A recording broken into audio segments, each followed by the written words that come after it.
Jedi Survivor will be releasing on the 28th of April, so we don't have a long time to wait. It will be out for the Xbox Series S, Series X, PlayStation 5 and PC, so no version will be released for older generations like the Xbox One and PlayStation 4. Here are the most important things you need to know about the new Star Wars game.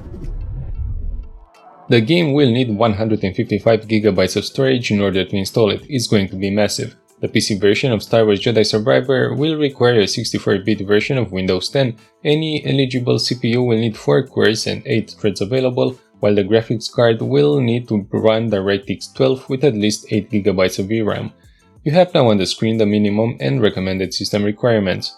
For the minimum system requirements, you will need a CPU Intel Core i7-750 or a Ryzen 5 1400.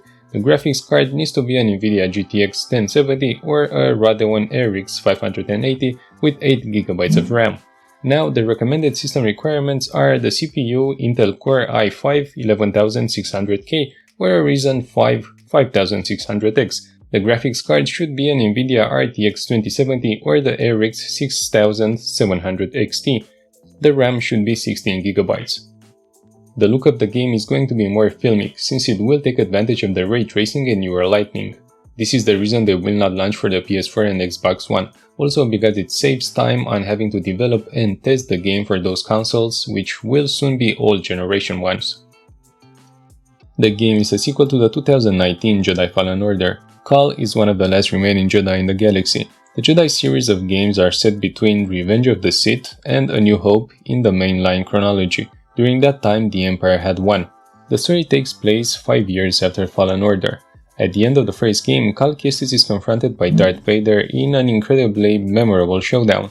After barely escaping with his life following the confrontation, Cal has to make the ultimate choice, whether to use the holocron data, which lists the locations of Force-sensitive children in the galaxy to rebuild the Jedi Order, or to destroy it in order to make sure that no further children will be sacrificed by the Empire or forced to become Inquisitors. He makes the decision to destroy the holocron.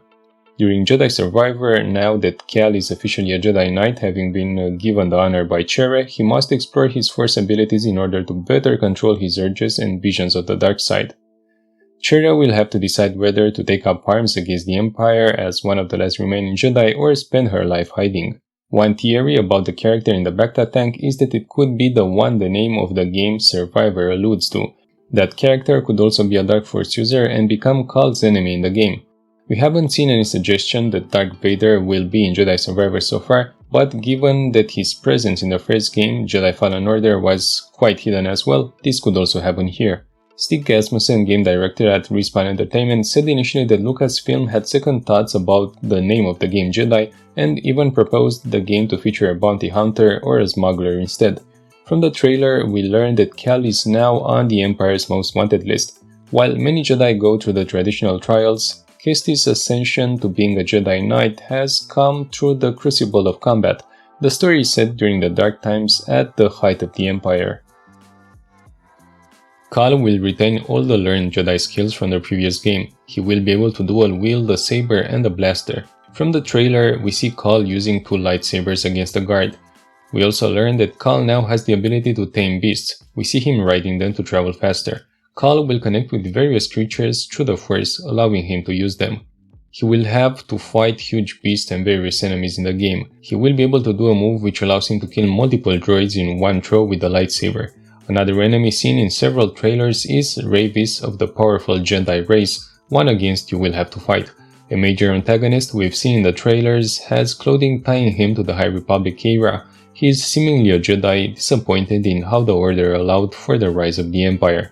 Magna Guards are also confirmed as we see them in the gameplay on IGN. Cal will also at points be able to perform combo attacks with companions. Trailers show him partnering up with Merrin as well as Bode Akuna, a new character in the game.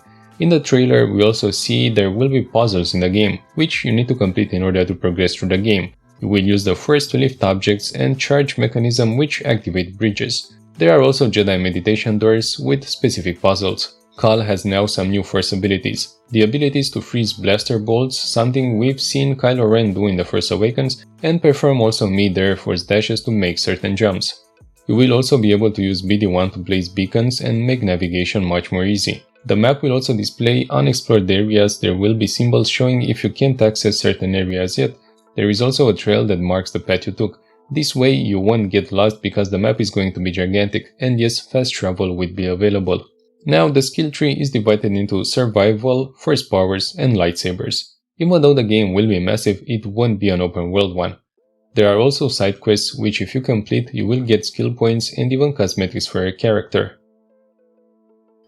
In the new Star Wars game, the main protagonist will be able to use 5 different stances. In the first game there were only 2. The twin blades make you attack faster but also take more damage. This is the only one that allows you to dodge or guard cancel the animation. The single blade stance has a medium range and power, it is fast, and you can also throw the lightsaber and do a powerful thrusting attack. The double-bladed stance is useful for when dealing with a large number of enemies. It is mostly useful for close-range damage if the enemies are easy to defeat but really numerous. The weapon is lower and this makes it difficult to use against faster enemies.